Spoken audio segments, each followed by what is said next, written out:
The following program does not offer personal medical advice. Please consult your doctor before using any treatment or product we cover.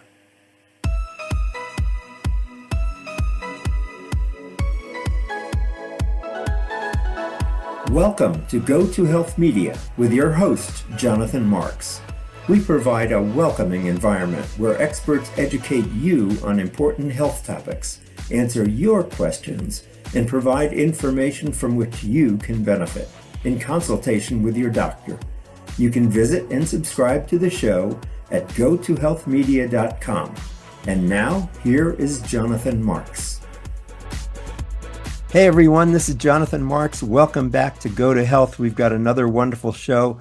Today we're talking about stress, and I know stress is something we all feel from time to time. Some of us can manage it better than others. Some of us have it out of control sometimes. But we've got an author today here who has written a very interesting book. The title is called Feeling Stressed is Optional. I can't wait to learn how this is optional, and I hope we teach you how to make stress optional. Her name is Robyn Tiger, MD. She's a diplomate of the DipABLM, which is the American Board of Lifestyle Medicine. She's a double board certified physician in diagnostic radiology and lifestyle medicine and trauma-informed mind-body expert. So she's into mind-body medicine. That's fabulous. As founder of the wellness practice, Stress-Free MD, she uniquely combines her training in medicine, yoga therapy, meditation, and life coaching to teach others a whole person approach to relieve stress while increasing both lifespan and health span. She's known as the self-care doctor. Dr. Tiger is the author of Feeling Stressed is Optional, a unique multimodal interactive book. I like that, which combines engaging content, videos, and worksheets for the most effective transformative experience. She serves as lead faculty and subject matter expert in stress management for the Foundations of Lifestyle Medicine Board Review Manual. She hosts the Stress-Free MD podcast and is a Western Carolina Medical Society Healthy Healer partner. Welcome to the show, Dr. Tiger. How are you today? Thank you, Jonathan. I'm great. I'm so happy to be here. Good. And you're sitting here waiting for a hurricane to hit. Is that right? Yeah. Yeah, it's kind of started. But yeah, luckily I have stress relief tools for when the hurricane hits. Good, good, good, good. So what compelled you to write this book?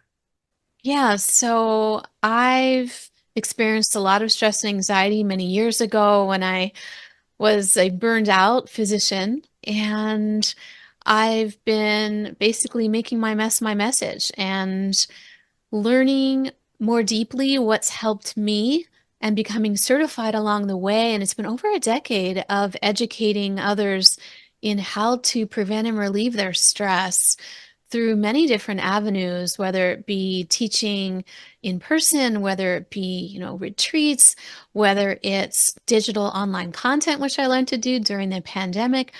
And then speaking of the pandemic, I started hearing about and watching what was happening to healthcare professionals in particular, which was my first impulse to create something that would be really accessible in the form of a book. It was a way that I hadn't created information yet.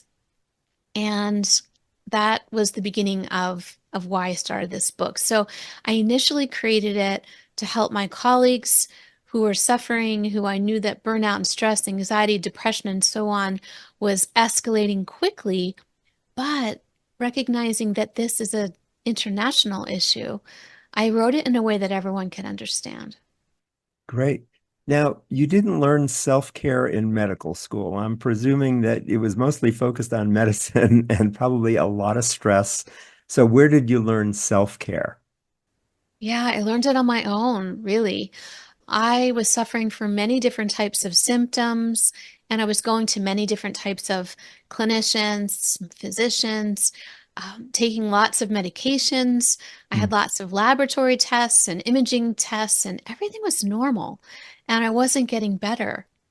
And so I decided that I needed to look outside of traditional Western medicine. I am a Western trained physician and Mhm.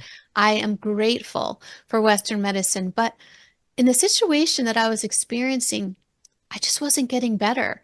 So, already running races, working out a lot, eating what I thought was pretty healthy, I said, what else is there?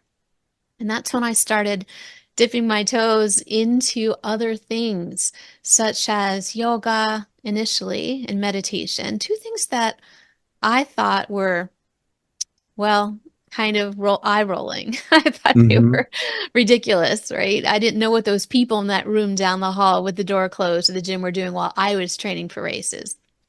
But I was really at the bottom and I wanted to try something new. And it was when I first began going to these very beginner yoga one-on-one classes that I started to feel better. And I started to understand that as my symptoms resolved, that the issue was stress and that I was learning how to actually work with my own body, my own physiology to feel better. And so that is how I got into doing these other things, which now we understand in the medical literature is really grounded in science to help myself feel better and to study it more deeply. And then once I really understood the body, I wanted to understand the mind. And that's where life coaching came in. I was getting coached and I was really being helped a lot with my thoughts. And so I decided to study more deeply and become a life coach to really combine the body and the mind to help other people in a really whole person approach. Great. Yeah, I want to underline the process you've gone through because I know many of us have as well, of really starting to use alternative medicine. And it's become much more accepted in the Western world now. There's a lot more evidence base for the effectiveness of alternative medicine and the kinds of practices you're talking about. There are a lot of books out there on stress management. What makes your book unique from other wellness and stress management books?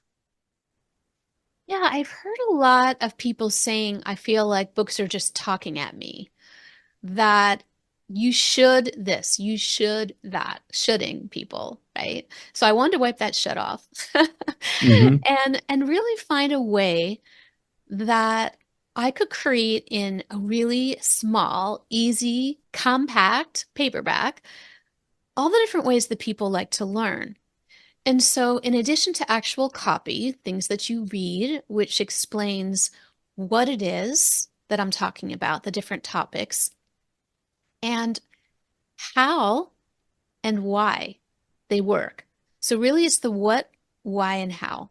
Hmm. And the why is it important and why does it work? Because our left brains lots of times want to understand that it's not just, Molly Moonbeam out there. It's actually grounded in science.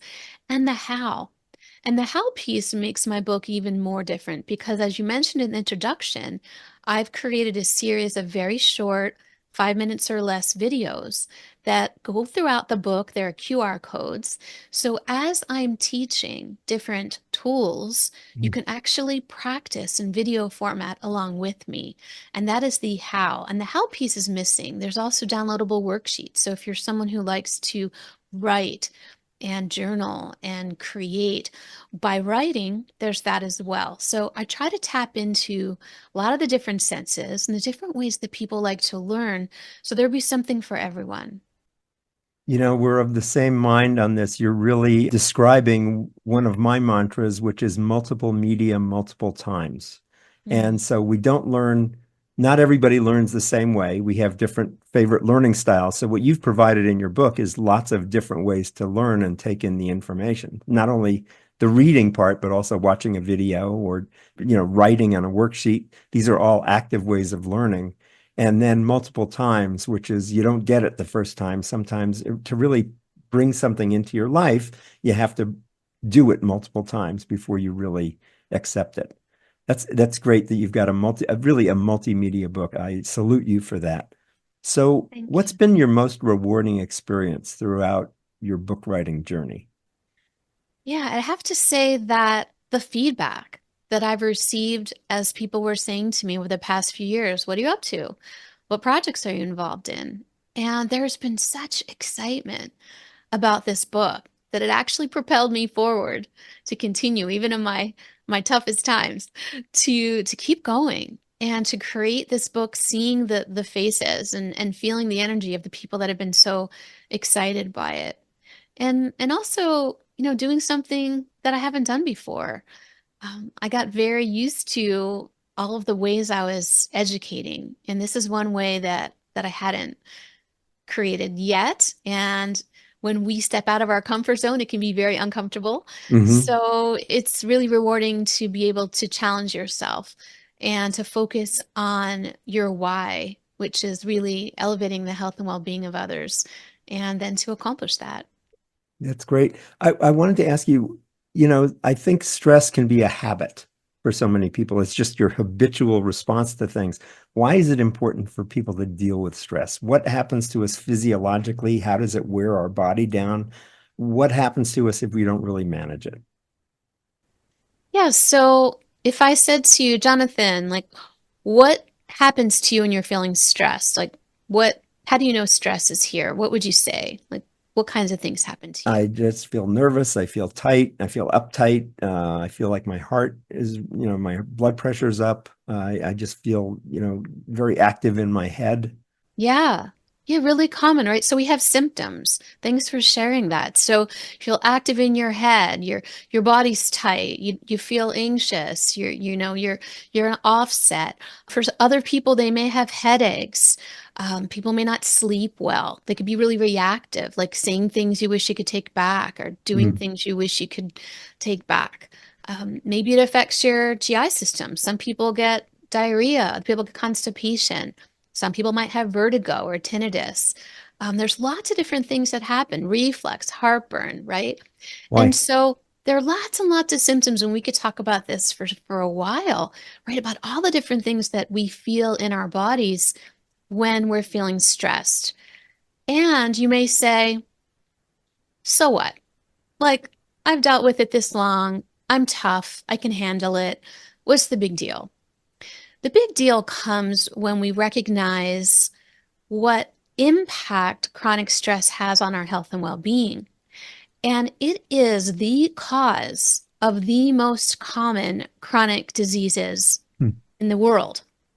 Diabetes type 2, high blood pressure, hypertension, heart attacks, stroke, cancer progression and growth.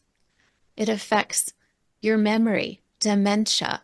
It actually shaves years off of your life by prematurely shortening these telomeres. These are little protective ends of your chromosomes that determine how long you're going to live. So it actually causes you to live a shorter life. So when we talk about stress and we think, oh, I can deal with all the things that I'm experiencing, so what? The thing is, the so what is that it affects your health and well-being. It actually causes illness and disease and shortens your longevity. So that's why it's so important that we learn how to prevent it and decrease it in our lives. Wow. That's quite a list of symptoms you mentioned there that can be caused by stress. That's amazing. I think I got to go get this book. So when I get this book, when you say feeling stress is optional, how is it optional? I mean, I don't feel like I've got control over stress. How is it optional for me? So stress in itself isn't optional in the sense that we can't change what's happening in the world. We can't change situations from coming up. We can't change things people are going to say to us. But what we can change is how we feel about it. So feeling stressed is optional. It's the feeling part. Mm. And so it's recognizing that if you're going into a stressful situation, there are tools that you can use to feel calmer. If you are in a situation where you start to feel anxious and stressed, there are tools you can pull in to decrease that stress and actually eliminate it. So even though we can't prevent stressful situations from happening, we actually can take over our physiology and we can decrease the stress response. That's what's causing your nervous system to go haywire Mm. when things come upon you outside or inside, as you mentioned, those thoughts. Sometimes stress is external, sometimes stress is internal. So we can prevent and relieve the stress that we're feeling. Good. So I can't wait to get a copy of this book. You can buy it now. It's called Feeling Stressed is Optional. It's by Robyn Tiger, MD, and you can get it on her website. It's called stressfreemd.net. And we will put this on our video page so that you can visit and buy the book and learn more about Robyn. Robyn, it's been so great meeting with you today. Thanks for coming on the show and letting us know about your new book. I hope all the sales go very, very well. Thank you. It's been an honor, and I wish all of you calm and peace. Thank you. So this has been Jonathan Marks with Go To Health Media, another show. Thanks again, Robyn, for being here. And as we say at the end of every show, remember, go to health. Take care, everybody. We'll see you again next time. Bye-bye.